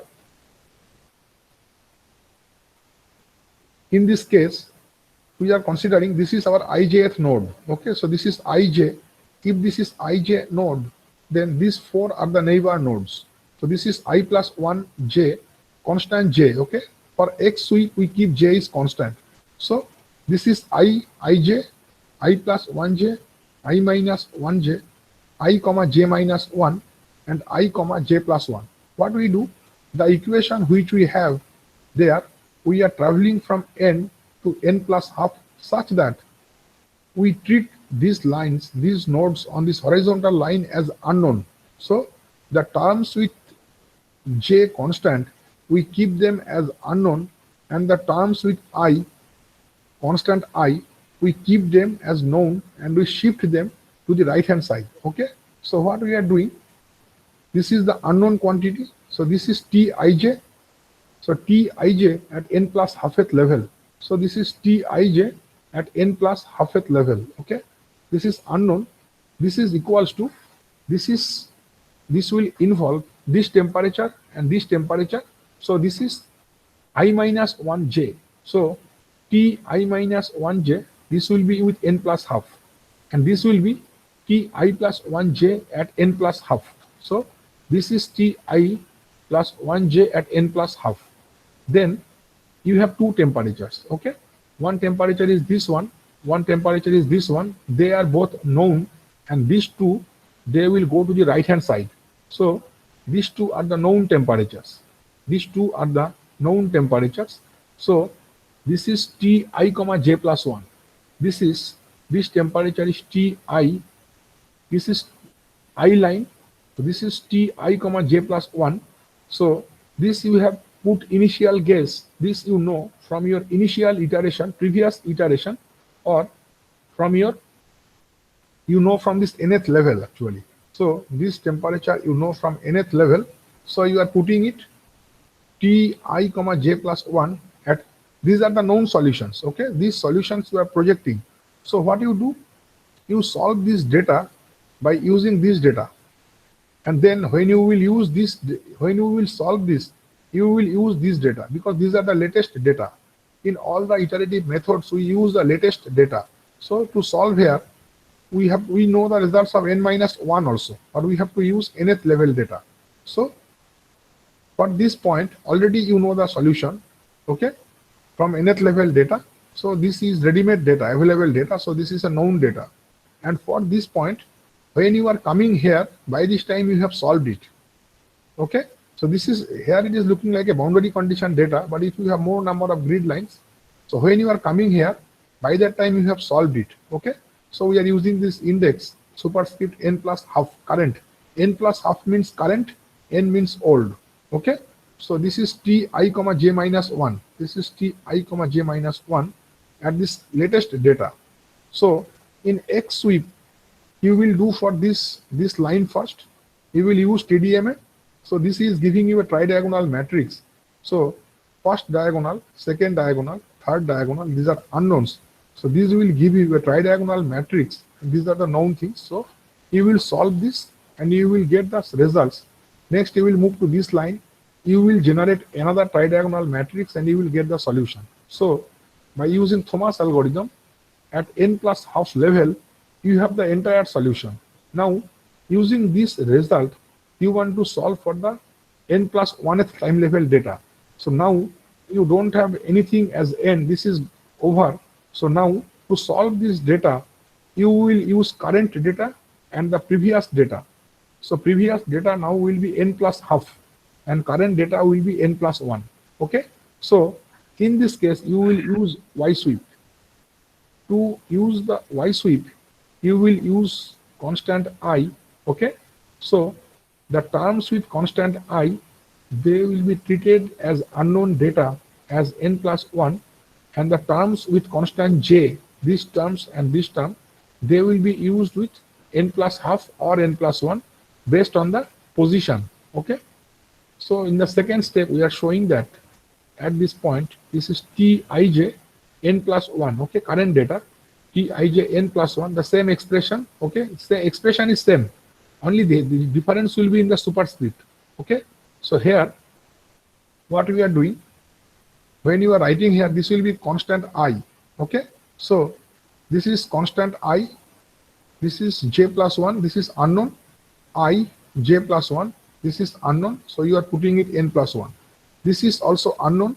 So constant I, j minus 1. This is also n plus 1. So these two quantities, these are the known quantities. So this data, you have already solved at n plus half level. You know this value from n plus half level. So this will be Ti plus 1j. Okay. So Ti plus 1j, this will be at n plus halfth level. And this data, when you are coming on this line, by that time, you have solved for this line. So you have just solved it. So this data will be taken from n plus 1th level. So this is Ti minus 1j. So Ti minus 1j will be at the n plus 1th level. So this is the illustration of the ADI method. Okay. So here I am showing this implicit explicit methods again for certain problems. These are the same things. So we need one stability condition if you are using FTCS. Okay. For FTCS case, this condition is must, satisfaction of the stability condition. Then this is the Crank-Nicholson scheme. Crank-Nicholson scheme is the semi-implicit scheme. These are used for the marching problems. Okay. So for parabolic problems, Crank-Nicholson scheme is used for discretization. So the discretization is performed by taking averaging of the implicit scheme and explicit scheme. We are taking the averaging. So let us consider this is the heat conduction equation in one dimension. So let us go back to the original equation again. Okay. In one dimensional heat conduction, this transient heat conduction equation. This equation, okay. So suppose this equation, we want to discretize by using the Crank-Nicholson scheme. Because this is an unsteady state problem, a marching problem. Other than marching problem, you cannot use Crank-Nicholson scheme. So why do we use Crank-Nicholson scheme? Because it gives second order accuracy in time. So we want second order accuracy in time also, not only in space. Because of that, for marching problems, many times we use the Crank-Nicholson scheme. So what do we do? This is the expression for the backward difference, and we have the expression from forward difference. So if you add this expression, this FTCS expression, this one, and BTCS expression you have here, this expression. So if you take average of these two expressions and simplify, then you get the formula for the Crank-Nicholson discretization. Okay, so let us show it very quickly. So for this heat diffusion equation, transient equation, this is the FTCS formula. Okay, in FTCS everything is unknown. Everything is known, only one unknown. Okay, in BTCS is the opposite. All are unknown, only one is known. Okay, so this is at the ith node. Now you just average them, you just join them and average them. So if you join the right hand side, you are getting this term plus this term. Okay, in the implicit part and the explicit part. And if you join the left hand side, you are getting the same term 2 times. Okay, so you are getting 2 into this term. So we are dividing this 2, dividing by 2 on both sides. So we get this term. So this is the expression for the Crank-Nicholson approximation in one dimension. Okay, so half explicit, half implicit. Because of that, this Crank-Nicholson scheme is known as the semi-implicit scheme. Okay, so this is used. Why? Because of this thing, that this order of accuracy in time is 2. If you go for the BTCS, and for FTCS, this is order of delta T. But if you go for the Crank-CN scheme, Crank-Nicholson scheme, so this will be order of delta T whole square. So this is a graphical presentation. Similar to that, by using this expression, we can generalize it by a theta scheme. Okay, so this is a theta scheme. So based on the value of theta, we can generalize. This is same thing actually. Okay, we can take the value of theta as 0, theta as 1, theta as half, and any other intermediate value. So we can get the different schemes. So it can be explicit scheme, implicit scheme, or semi-implicit scheme. So when theta will be equal to half, we get the Crank-Nicholson scheme. If theta equals to 0, then this term will be 0 and this term will exist. This is the explicit scheme. When theta will be 1, this term will be 0, only this will be present. So this will be the implicit scheme. So theta is acting as an operator lying between 0 and 1. Okay, so I have some more parts on the boundary conditions. The time is not there, so let us just very quickly review it. Let us consider a one-dimensional heat conduction problem. So we have 2 different boundary conditions. Here you have been given the temperature. So you know the temperature in the left side, right hand side is insulated. So we are giving that yes, heat transfer is not there. So Qx equals to 0 for a one-dimensional problem. Q equals to minus K A dt dx. Okay, Q equals to minus K dt dx. So dt dx is equals to 0. Now, if dt dx is 0 here, we don't know the value of T here. It means that for a Neumann, this is a flux boundary condition or a Neumann boundary condition. For Neumann boundary condition, the degree of the unknown, we don't know at that point. So this is very important. You should understand this. The point at which we are defining the flux, at that point, we don't know the value of temperature. So temperature is an unknown at this point. Okay, so we have 2 things.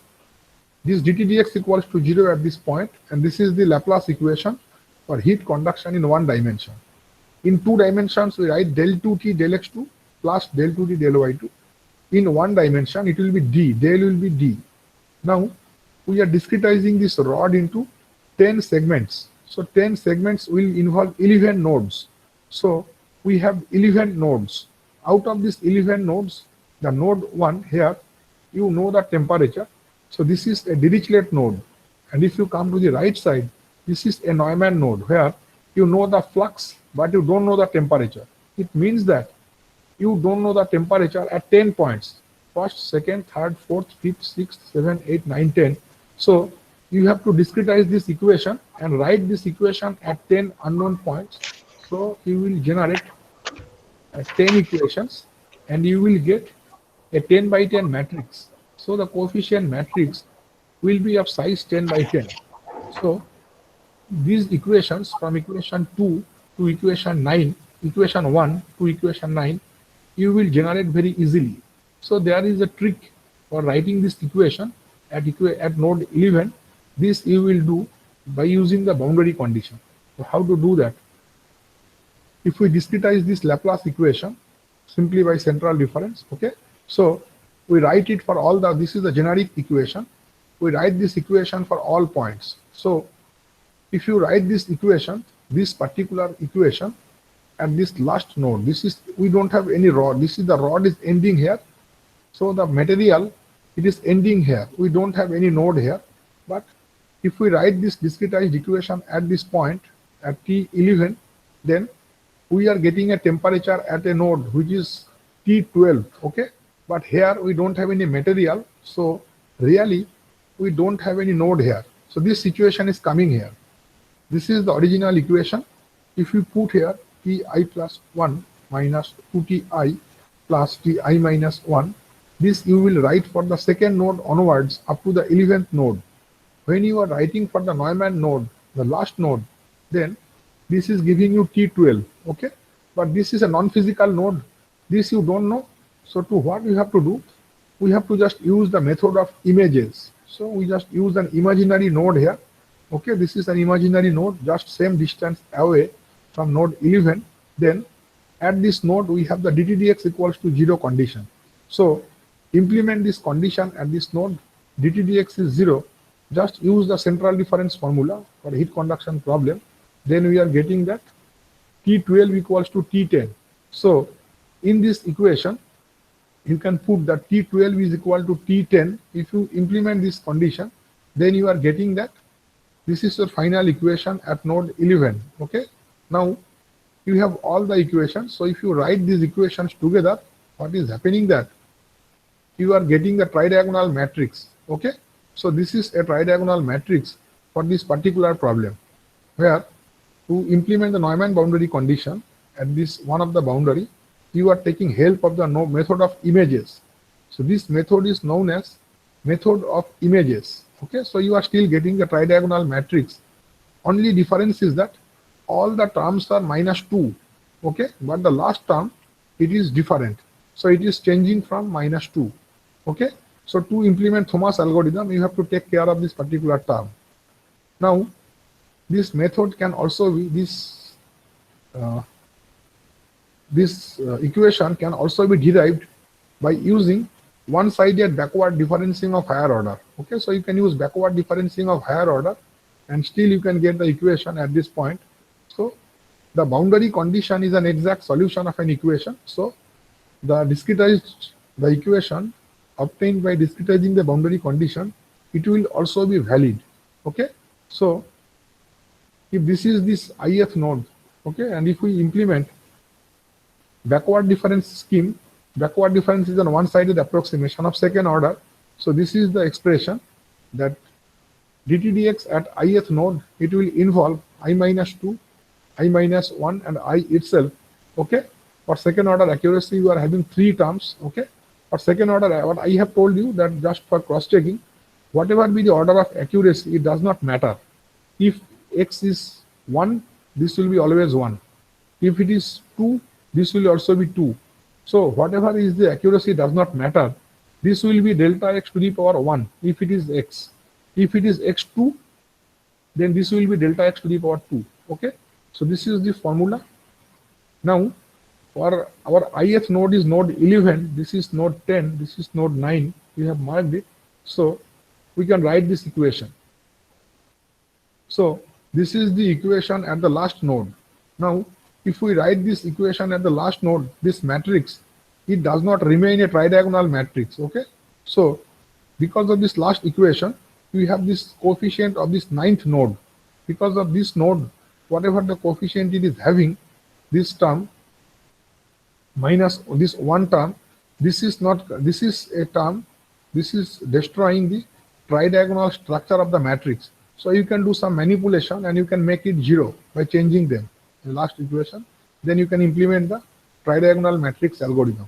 This is not a tridiagonal matrix now. You have to make it tridiagonal by foreseeing this to be 0. Okay. So here we have shown some illustration for the convective boundary condition also. That is also very simple, very straightforward. Okay. So this is the convective boundary condition. We take it as the ith node. You are simply discretize it by central difference. Okay. And then we get the T12 here. And in this expression, we just substitute T12 by this expression. Okay. So we can implement the convective boundary condition also by using the method of images. Okay. So whatever be the image node data is there, T12 data, you have to substitute with respect to the known data, and we have to simplify.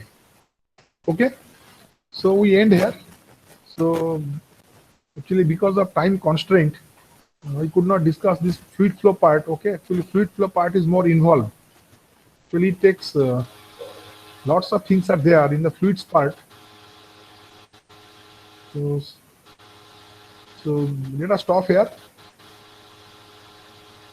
Thank you, sir. Actually, because of time, Thanks. actually in heat conduction itself, lots of things are there. So thank you very much for attending it, and also for giving me an opportunity to deliver some talks. So many thanks. Thank you, sir. Okay, okay, sir. Thank you so much. You discussed very well all the aspects, and you discussed how. You discussed how the differential equation solved discretized in a simple way. The implicities. Yes, we have tried. Implicit marching problems. What doing techniques. So thanks for joining. Thank you, Professor Sharma. Thank you very much. Now I would like to call Professor Tiwari. Thank you, Professor Tiwari, to convey our thanks. Thank you, sir. To convey our thanks to you, sir. Thank you, Dr. Over to you, sir. It gives me an immense pleasure to deliver a note of thanks for this session of the FDP. I, on behalf of my Department of Mechanical Engineering, Institute of Engineering Technology, Lucknow, and the entire participant side, I want to thank Dr. Subhankar Sen as expert who gave his vital time for his busy schedule. Actually, he had taken the 3 sessions and discussed in the detail CFD principle and practices, different method of solving the heat transfer problem and fluid flow problems, then finite difference, approximation of the differential equation, what is the FTCS, BTCS approximation, solution of matrix equation system, line by line methods, ADI methods, and he will discuss in detail one-to-one step. So thanks. Yes, once again, Dr. Sen. Yes, I will invite, one-to-one meeting after this COVID is over. So because last time when you come for the one session, the participants are demanding how to generate a code. Yes, in CFD. So just I want this your offline this 1 or 2 session for the whole day for the detailed description of this CFD. Thank you. Thank you, Professor Tiwari. Thank you, Professor Sharma. So next session is thank you, sir. Dr. Bhandari at 3 p.m. So I disconnect, Professor Tiwari. I am just disconnecting. Okay. Thank you very much. Okay, thank you. Okay, bye. Bye, sir. Bye.